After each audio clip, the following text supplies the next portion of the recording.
I think if I hear you call me Becky one more time, six-pack, I'm gonna pop your tops. All six of them. Who are you?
Hey, this is Matt. Once again, welcome back to another video, and this is another request, paid request. Thank you so much to Andrew Patterson.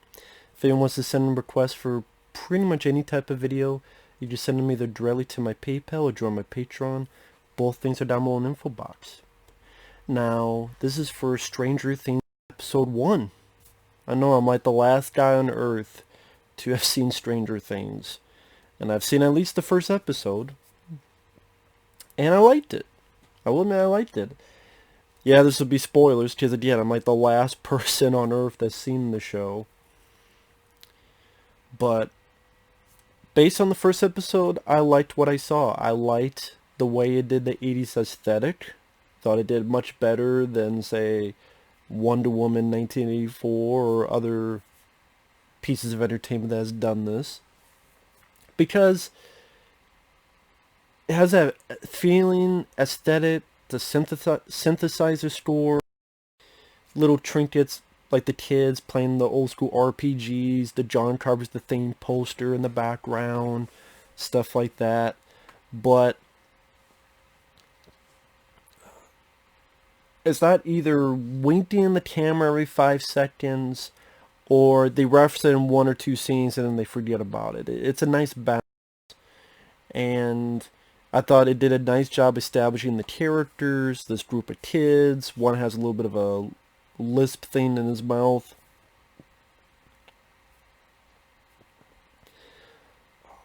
One is a little bit smaller than the others.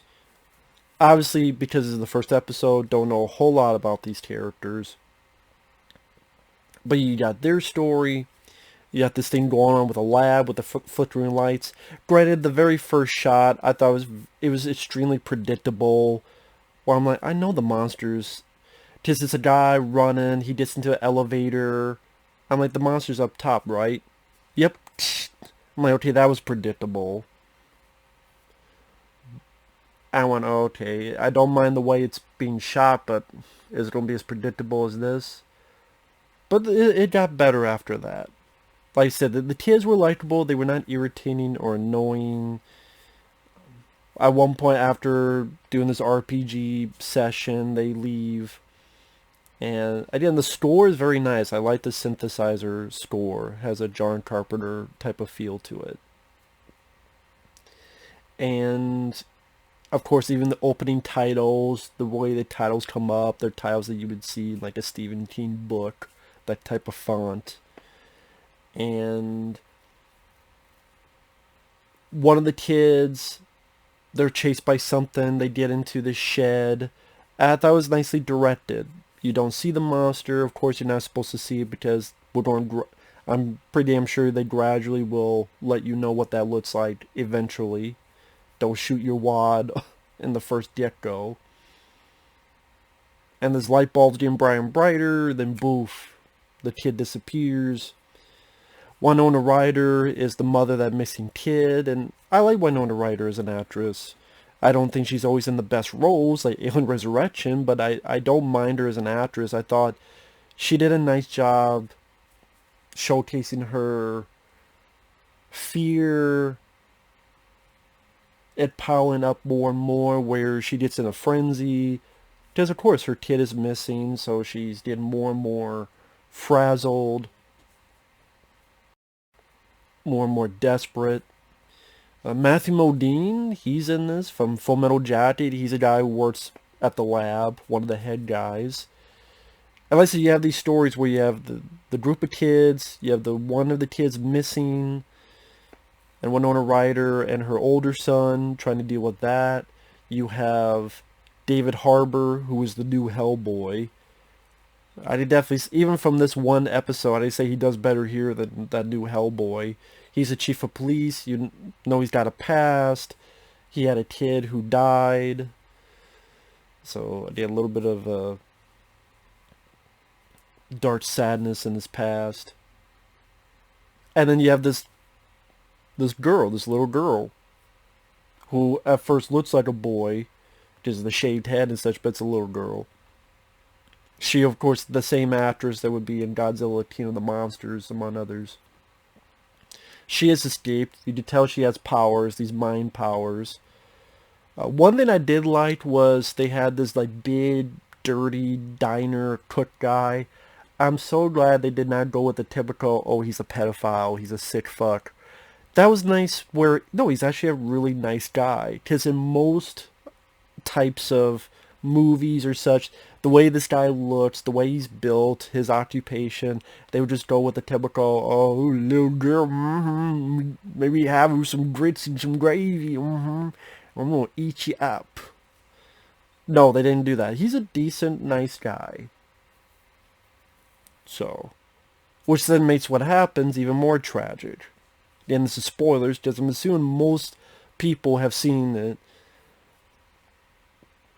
If you're not, spoilers. So that when someone comes in, I'm like, okay, there's someone up, right? This isn't really, yep. Then shoots the poor guy.